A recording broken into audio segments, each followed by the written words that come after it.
ETF index mutual funds నేర్చుకుని stock మార్కెట్లో రాణించాలనుకుంటున్నారా? వెంటనే ఈ నెంబర్కి కాల్ చేయండి.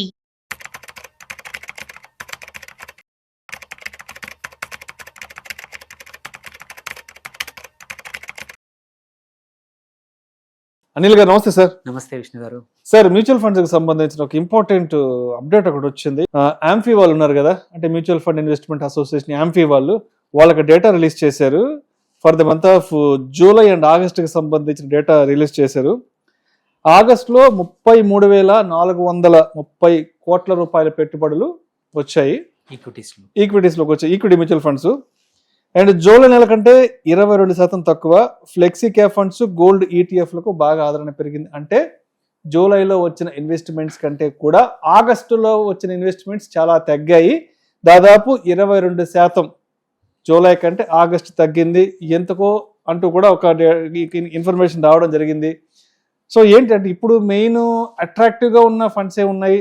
అండ్ అదేవిధంగా ఎందుకు అంటే ఆగస్ట్ నుంచి కొంత ఇన్వెస్టర్స్ మూడ్ అనేది చేంజ్ అయిందంటారు?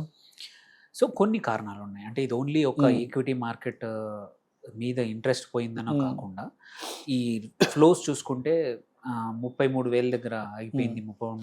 ఎందుకంటే ఒకటి లాస్ట్ మంత్ ఆగస్ట్లో number of NFOs new fund offers తక్కువగా ఉన్నాయి. జూలైలో చాలా కొత్త ఫండ్స్, రకరకాల ఫండ్స్ ఎన్ఎఫ్ఓలు ఓపెన్ చేశాయి. సో అందుకే డబ్బులు కొంచెం ఎక్కువగా 5-6 వేల కోట్లు దానివల్ల తగ్గాయి. ఎందుకంటే ఎన్ఎఫ్ఓలు లేవు ఆగస్ట్లో. సో అదొక మేజర్ రీజన్. సెకండ్ ఆబ్వియస్లీ కొంచెం మార్కెట్ వొలటిలిటీ అనుకోండి, కండిషన్స్ కూడా ఫ్యూ మంత్స్ నుంచి ups and down, side ways market అనేది ఒక డిరెక్షన్ కనబడట్లేదు. ఐదర్ పడిపోవట్లేదు ఆర్ ఫుల్ పైకి వెళ్ళట్లేదు, సైడ్ వేస్ మూవ్ అవుతుంది. సో అది కూడా ఇన్వెస్టర్స్ ఎవరైతే లంసమ్ పెట్టాలనుకుంటున్నారో కొంచెం వేచి చూస్తున్నారని మాత్రం అగుపిస్తుంది దీనివల్ల. ఒకటి ఇంకొకటి ఆబ్వియస్లీ రీటైల్ ఇన్వెస్టర్స్ ఏంటంటే ఈ సైడ్ వేస్ మొమెంటంతో భయపడి కొంచెం కాషన్గా కొంచెం జాగ్రత్తలు వెయిట్ చేస్తున్నారు. ఒక డైరెక్షన్ వచ్చింది అనుకోండి, మళ్ళీ we can see more and more. ఒక ఇంట్రెస్టింగ్ థింగ్ ఏంటంటే మాత్రం ఎస్ఐపిలు ఏమి తగ్గలేదు. లాస్ట్ మంత్ జూలైకి ఆగస్ట్కి మాత్రం ఎస్ఐపి డేటా సేమ్ ఉంది. అంటే ఎగ్జిస్టింగ్ ఎస్ఐపి పెనిట్రేషన్ ఏమి చేంజ్ అవ్వలేదు, ఏం తగ్గలేదు. డ్రాస్టిక్ గా 22% అనేది అయితే తగ్గిందో దాంట్లో మెయిన్ కాంట్రిబ్యూషన్ వచ్చేసి మాత్రం ఎన్ఎఫ్ఓ లేకపోవడము అండ్ లంసమ్స్ మాత్రం కొంచెం చూసి వెయిట్ అండ్ వాచ్ మోడ్ లో చాలా మంది ఆగి ఉన్నారు. అంటే జస్ట్ ఫస్ట్ టైం మార్కెట్ లోకి వద్దాం అనుకున్న వాళ్ళు మాత్రమే వెయిట్ చేస్తున్నారు. అవును, ఓకే. సో అదర్వైజ్ పెద్దగా అంటే చేంజ్ ఏమి లేదు. ఎన్ఎఫ్ఓలు కొంచెం వచ్చాయంటే మాత్రం మళ్ళీ కొత్త కాంట్రిబ్యూషన్ రావచ్చు. ఎందుకంటే సిప్ కాంట్రిబ్యూషన్ లాస్ట్ మంత్ జూలైకి ఆగస్టు కూడా 27,000 కోట్ల పైనే ఉంది. సో మోర్ ఆర్ లెస్ ఫ్లాట్గా ఉంది. And commitment also despite volatility కూడా సిప్లో మాత్రం పెద్దగా చేంజెస్ లేవు. కొంచెం కాకపోతే ఏంటంటే స్మాల్ క్యాప్ మాత్రం ఇన్వెస్ట్మెంట్స్ తక్కువ వచ్చాయి. సో 23% ఏంటంటే చాలా రోజుల నుంచి డౌన్ అయింది కాబట్టి కొంచెం భయాలు, అంటే స్మాల్ క్యాప్ ఎలా పర్ఫామ్ చేస్తుందో, వొలటిలిటీ అనేది ఎక్కువగా ఉండొచ్చు అనే భయాలతో కొంచెం రిస్క్ అవర్షన్ మాత్రం మార్కెట్లో కనబడుతుంది. ఎందుకంటే మీరు చూసుకుంటే ఒక 6 months to 8 months back mid caps and small caps ప్రిడామినెంట్గా మంత్ ఆన్ మంత్ ఇన్ఫ్లోస్ చాలా వచ్చేవి. బట్ లాస్ట్ 1 or 2 months నుంచి మనం చూస్తున్నాము స్మాల్ క్యాప్స్ తగ్గిపోతూ ఉన్నాయి. But it might change any time. ఒక్కసారి పర్ఫార్మెన్స్ ఏంటంటే most of the time lump sum ఏదైతే డబ్బులు వస్తున్నాయో ఇన్వెస్టర్స్ రీసెంట్ పర్ఫార్మెన్స్ చేంజ్ చేస్తూ ఉన్నారు. ఎందుకంటే డైరెక్ట్ ఇన్వెస్టర్స్ కానీ ఈవెన్ త్రూ అడ్వైజర్స్కి వెళ్ళినా కానీ ఇన్వెస్టర్సే గైడ్ చేస్తున్నారు. ఇలా డాక్టర్ దగ్గరికి వెళ్ళి నేను గూగుల్లో చదివాను నాకు ఈ మందు రాసిమని అన్నట్టే ఈవెన్ ఇన్వెస్టర్స్ కూడా అడ్వైజర్ దగ్గరికి వచ్చి సార్ నేను ఈ స్మాల్ క్యాప్ ఫండ్ బాగా ఉంది నాకు ఇది పెట్టచ్చా అని అంటే అడ్వైజర్ కూడా ఇంకా ఏమి చెప్పలేక పెడదాము అనే పరిస్థితి. అంటే ఎందుకంటే టూ మచ్ ఇన్ఫర్మేషన్తో సెల్ఫ్ మెడికేషన్ లాగా చాలా అంటే వాళ్ళకున్న గూగుల్ ఇన్ఫర్మేషన్తో వచ్చేస్తున్నారు కాబట్టి అందుకే వచ్చినప్పుడు ఏమవుతుందంటే దాంట్లో ప్రాబ్లం రీసెంట్ పర్ఫార్మెన్స్ చూస్తారు. రీసెంట్గా స్మాల్ క్యాప్ సరిగా పర్ఫామ్ చేయలేదనే భయంతో కొద్దిమంది తగ్గిపోతారు. అందుకే మనం చూస్తుంది ఏంటంటే మీరు అడిగారు ఏ ట్రెండ్ ఇటువైపు ఏ ఫండ్స్ బాగా అట్రాక్ట్ చేస్తున్నాయి కొత్తగా అంటే ఫ్లెక్సీ క్యాప్. నియర్లీ ఒక లాస్ట్ ఇయర్ సెప్టెంబర్ నుంచి మనం చూసాము ఏంటంటే ట్రెండ్ ఫ్లెక్సీ క్యాప్ సైడ్ మారింది. ఎందుకంటే ఇక్కడ ఫ్లెక్సీ క్యాప్లో ఫండ్ మేనేజర్కి ఫ్లెక్సిబిలిటీ ఉంటుంది. మార్కెట్కి తగ్గట్టు లార్జ్ క్యాప్లో కానీ స్మాల్ క్యాప్ కానీ మిడ్ క్యాప్ కానీ తన మార్కెట్ కన్నా కూడా తన ఆలోచనకు తగ్గట్టు ఏ సెక్టర్ అయితే బాగుంటుందో ఆ సెక్టార్కి కావాల్సినంత వెసులుబాటు ఉంది ఎక్కడ ఫండ్ అలొకేషన్ అనేది. అందుకే ఫ్లెక్సీ క్యాప్స్ లాస్ట్ అదర్వైజ్ మీరు చూసుకుంటే ఒక 2 సంవత్సరాల ముందు డేటా ఫ్లెక్సీ క్యాప్ చాలా తక్కువగా ఉండేది. బట్ లాస్ట్ 1 ఇయర్లో ఫ్లెక్సీ క్యాప్ ఏయుఎం చాలా పెరిగింది. ఇప్పుడు కూడా చూస్తున్నాం అదే, లాస్ట్ మంత్ కూడా ఏయుఎం ఫ్లెక్సీ క్యాప్ది పెరిగింది.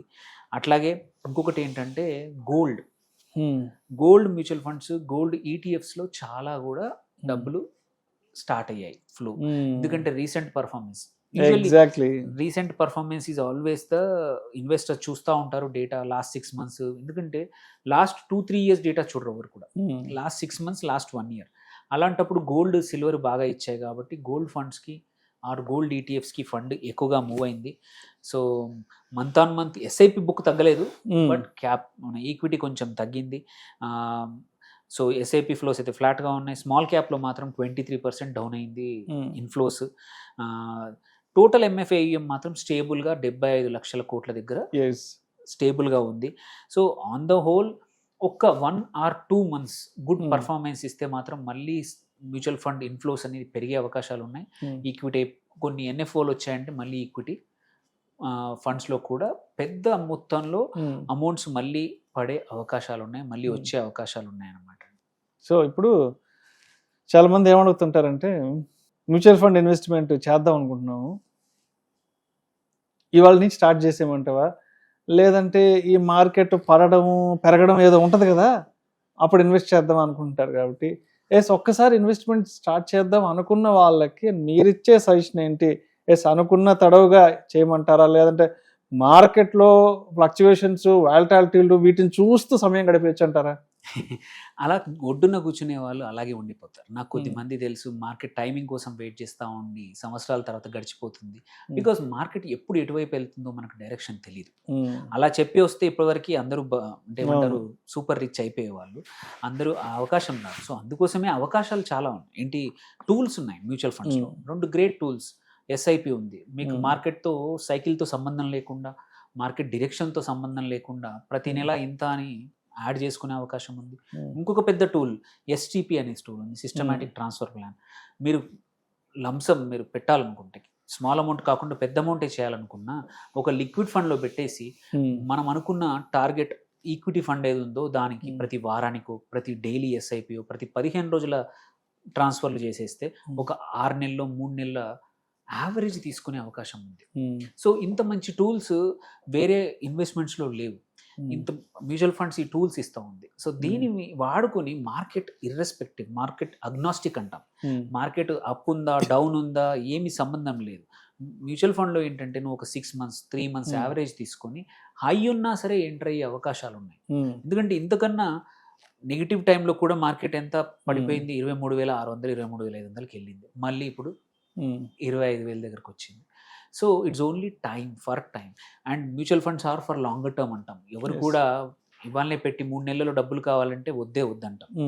సో అలాంటప్పుడు నీ డైరెక్షన్, నీ టైమే 1 or 2 years అన్నప్పుడు పెద్దగా ఆలోచించకుండా ఐదర్ ఎస్ఐపి ద్వారా కానీ ఎస్టీపీ ద్వారా ఇర్రెస్పెక్టివ్ ద మార్కెట్ లెవెల్స్ చూసుకొని ఎంటర్ కావచ్చు. వెయిట్ చేస్తూ ఉంటే మాత్రం మీ క్యాపిటల్ మీరే తినేస్తారు, ఇంకా వేరే అవసరాలు వస్తాయి, వేరే ఏదైనా టెంప్టేషన్స్ వస్తాయి, ఉన్న డబ్బుల్ని వాడేస్తూ ఉంటాం. కానీ మనం ఒడ్డున కూర్చోవడమే తప్ప ఎప్పుడు కూడా నీళ్ళల్లో దిగేది లేదు, ఇన్వెస్ట్మెంట్ చేసేది లేదు. ఎవరైతే ఇన్వెస్ట్ చేశారో ఆల్వేస్ ఆ జర్నీకి అంటే ఉన్న చోట కాకుండా అట్లీస్ట్ మూవ్ అవుతారు. సో అందుకోసమే వెయిట్ చేయొద్దు, టైం గురించి స్టార్ట్ చేయండి. టూల్స్ ఉన్నాయి, ఆ టూల్స్ వాడుకొని irrespective of the market levels enter అవ్వండి. ఒకసారి అడ్వైజర్ని సంప్రదించి ఎస్ ఏంటి ఇంక ఎలా ఉంది ఇన్వెస్ట్మెంట్స్ ఏంటి అనేది ఒకసారి అడ్వైజర్ ద్వారా మంచి చెట్లు కనుక్కొని విచారించుకొని తప్పకుండా చేసుకోవచ్చు. చేసుకోవచ్చు. Right. Thank you sir, thank you so much Anil గారు. Thank you.